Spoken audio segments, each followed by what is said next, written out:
Mix by DJ Kamlesh Nanaur Bazar Alpura. माल माल माल नाचे छै कमाल आगे जे वाला छोरा के चिए रे माल माल माल माल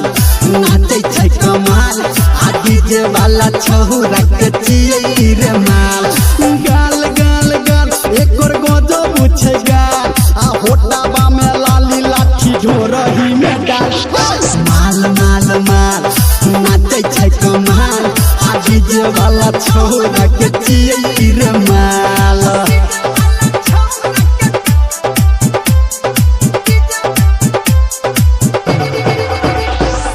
DJ कमलेश अलपुरा DJ कमलेश अलपुरा ननौर बाजार। अभी आप सुन रहे हैं सावरिया म्यूजिक। लच लच लचकै छै पतली कोमरिया धीरे धीरे बढ़तै रे ट्रोली के गरिया लच लच लचकै छै पतली कोमरिया धीरे धीरे बढ़तै रे ट्रोली के गरिया धीरे धीरे बढ़तै रे ट्रोली के गरिया सबके नजर छै रे छोरी पे टटका सबके नजर छै रे छोरी बेटा टका चोहलै छै जब ई नागिन के चाल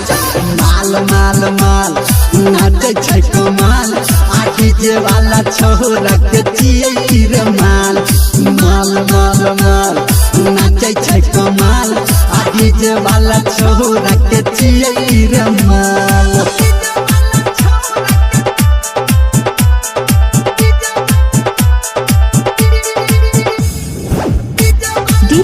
DJ कमलेश अलपुरा अलपुरा। हचर हचर हिलै छै ट्रोली के पाला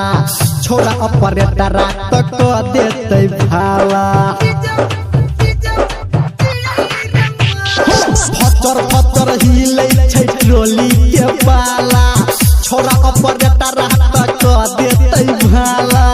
छोरा ऑपरेटर तक देतै भाला धर्मेंद्र निरमलिया कहै छौ सही राइटर सनटू कहै छौ सही डीजे संजय गौतम से मिला के ताल माल माल माल नाचे छै कमाल आगे जे वाला छोरा के चिए रे माल माल माल माल नाचे छै कमाल आगे जे वाला छोरा के चिए रे माल गाल गाल गाल एकर गजब छै गाल आ होटबा में लाली लाठी ढोरही में डाल माल माल माल नाचे छै कमाल आगे जे वाला छोरा के चिए बाय DJ